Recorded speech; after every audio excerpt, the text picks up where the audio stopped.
베이사이드 장로교회 순모임 교재. 저자 이종식 목사. 제126과 하나님이 다윗과의 언약을 기억하고 행하신 일. 시편 89편 19절에서 37절까지 말씀입니다.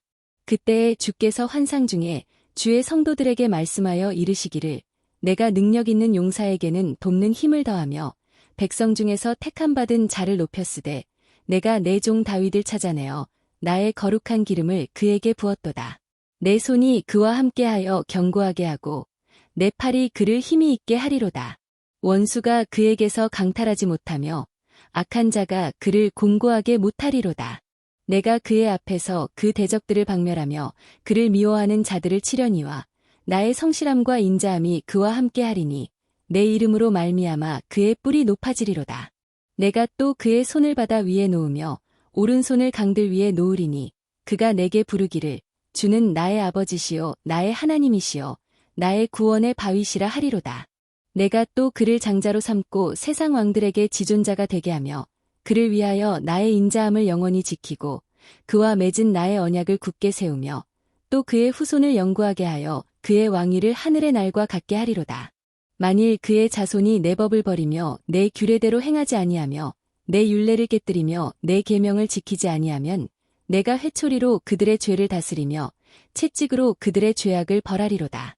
그러나 나의 인자함을 그에게서 다 거두지는 아니하며 나의 성실함도 패하지 아니하며 내 언약을 깨뜨리지 아니하고 내 입술에서 낸 것은 변하지 아니하리로다.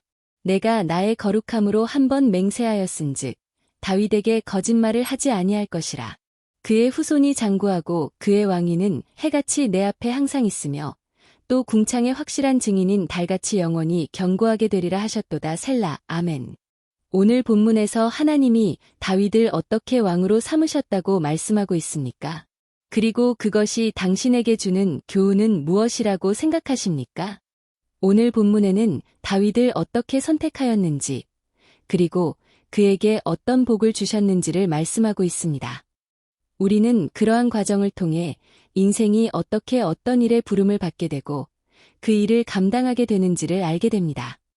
먼저 오늘 본문은 하나님이 다윗을 어떻게 이스라엘의 왕으로 선택하셨는지를 18절에서 말씀하고 있습니다. 그때에 주께서 환상 중에 주의 성도들에게 말씀하여 이르시기를 내가 능력 있는 용사에게는 돕는 힘을 더하며 백성 중에서 택함받은 자를 높였으되 이 말씀은 하나님이 다윗을 이스라엘의 왕으로 부르실 때에 나단 선지자를 통해 백성 중에서 택함을 받은 다윗을 왕으로 높이는 일을 하셨다는 것을 말씀하고 있습니다. 우리는 이 말씀을 통해 사람이 무엇이 되는 것은 하나님에 의하여 이루어진다는 것을 알게 됩니다. 그런데 다윗이 왕으로 부름을 받는 과정을 보면 아주 신비롭습니다. 다윗은 이새의 집안에서 태어난 말째 아들입니다. 그는 아마도 형제들 중에 말째로서 별로 중요하게 취급을 못 받은 것 같습니다. 그 이유는 사무엘이 이새의 집에서 왕으로 기름 부음을 받을 자를 찾을 때 다윗의 형제가 소개될 때도 다윗은 거기에 있지도 않았기 때문입니다. 그래서 사무엘 선지자는 너희에게 아들이 또 있느냐고 물었고 그때야 비로소 다윗의 아버지는 다윗을 언급했습니다. 그렇다면 하나님이 다윗을 찾은 이유가 무엇일까요? 그가 양을 돌볼 때 그의 하나님을 향한 신앙을 보셨기 때문입니다. 그는 양을 치는 상과들에서 온전히 하나님을 의지하며 양들을 돌보며 지냈고 하나님께 찬양하며 기도하는 삶을 살았습니다. 하나님은 그런 그에게 힘을 주셔서 양들을 돌보게 하셨습니다.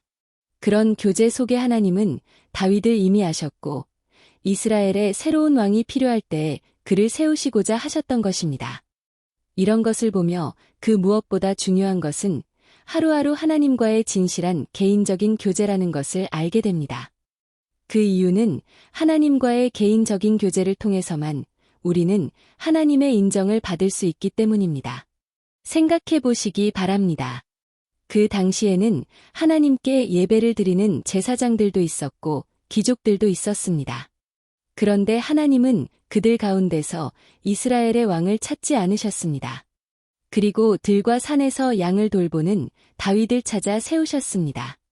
그 이유는 하나님과 진실된 교제를 한 자가 궁중이나 하나님의 성막에는 없었고 오직 들판에서 양을 치는 다윗밖에 없었기 때문입니다.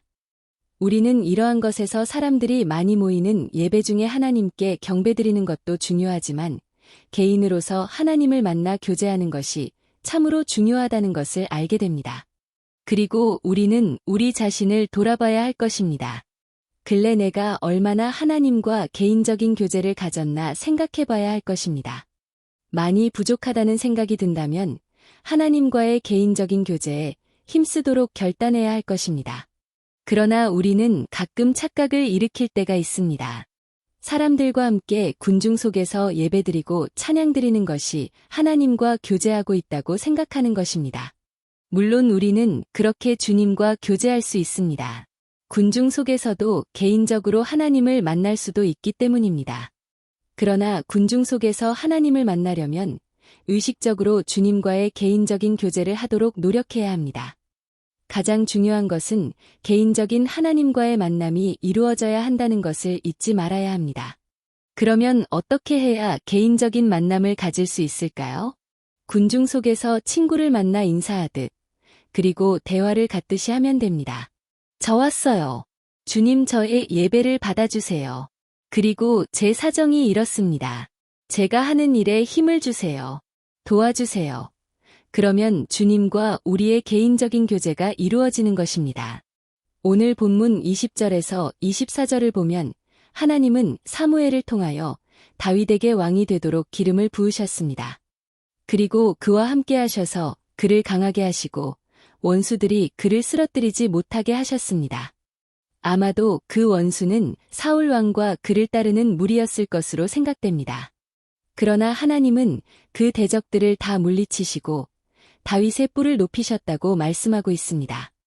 이 말씀을 통해 우리는 모든 세상의 지도자 자리는 하나님이 정하시는 것임을 알게 됩니다.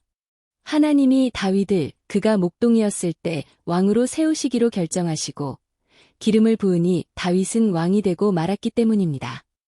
우리는 다윗이 왕이 되었다고 할 때 단순하게 생각될지 모르지만 그 과정은 매우 복잡했을 것입니다. 일개 목동이 왕이 되려면 얼마나 많은 과정이 필요했겠습니까? 그러나 하나님은 그 과정 하나하나에 함께 하셔서 결국은 다윗을 왕이 되게 하셨습니다. 우리는 이런 것을 생각하며 우리의 처지와 우리 자녀들의 앞날도 이렇게 한 걸음 한 걸음 인도하신다는 것을 기억해야 하겠습니다. 오늘 본문 25절 그리고 26절은 다윗에게 다음과 같은 약속도 하셨습니다. 내가 또 그의 손을 받아 위에 놓으며 오른손을 강들 위에 놓으리니 그가 내게 부르기를 주는 나의 아버지시여 나의 하나님이시여 나의 구원의 바위시라 하리로다. 이 말씀에서 다윗의 손을 바다와 강들 위에 놓겠다고 한 말은 다윗의 통치가 바다와 강 위에서도 펼쳐지게 하시겠다는 말씀입니다. 그런데 이 말씀에서 바다는 지중해를 의미하고 강은 유브라데 강을 의미합니다. 그러므로 다윗이 서쪽에 있는 지중해 지역과 동쪽에 있는 유브라데 강 유역까지 통치하게 하시겠다는 말이 됩니다. 그리고 실제로 다윗은 그렇게 나라를 확장해 갔습니다. 우리는 이러한 말씀 속에서 우리의 모든 일이 잘되고 번창하게 되는 것은 하나님의 손에 달려 있다는 것을 알게 됩니다. 그러므로 우리는 하나님을 향해 다윗처럼 하나님은 아버지로서 나의 하나님이시여 나의 구원의 바위시라고 고백해야 합니다. 이 말씀에서 나의 하나님이시라는 것은 내가 의지하는 분은 오직 하나님뿐이라는 것입니다. 그리고 그 하나님은 나를 구원하시는 하나님이시라는 말입니다. 오늘 이 시간 이런 고백을 하나님께 드리게 되기를 바랍니다. 이제 끝으로 27절부터 37절 말씀을 보면 하나님이 다윗을 영원히 멸망하지 않고 붙드시겠다고 약속하셨습니다. 그러나 누구든지 하나님을 떠나게 되면 그들의 삶의 채찍을 가하여 징계하실 것을 말씀하셨습니다. 그러나 그런데도 하나님은 다윗과의 약속을 기억하며 그들에게 인자함을 베풀어 영원에 이르도록 하시겠다고 약속하셨습니다. 성도님들, 하나님이 이 약속을 하신 지 거의 3000년이 지나고 있습니다. 그런데 이 약속은 그리스도 예수님 안에서 이루어졌습니다. 예수님은 육신적으로 다윗의 자손으로서 우리의 구원자가 되셨습니다. 그리고 예수님을 믿는 자는 아브라함과 다윗의 자손이 되어 그 약속이 이어지고 있음을 보고 있습니다. 이런 것을 볼 때에 우리 믿는 자들은 다윗과의 약속의 성취임을 알게 됩니다. 그리고 우리는 이러한 일에서 우리에게 약속하신 하나님의 약속도 그대로 성취될 것을 믿어야 하겠습니다. 당신은 사람이 세상에서 무슨 직을 갖게 되는 것이 다 하나님의 주관하에 이루어진다는 것을 경험한 적이 있습니까? 그것을 서로 말해 봅시다. 오늘의 말씀을 통하여 새롭게 느낀 점과 결단하는 바를 서로 나누어 봅시다.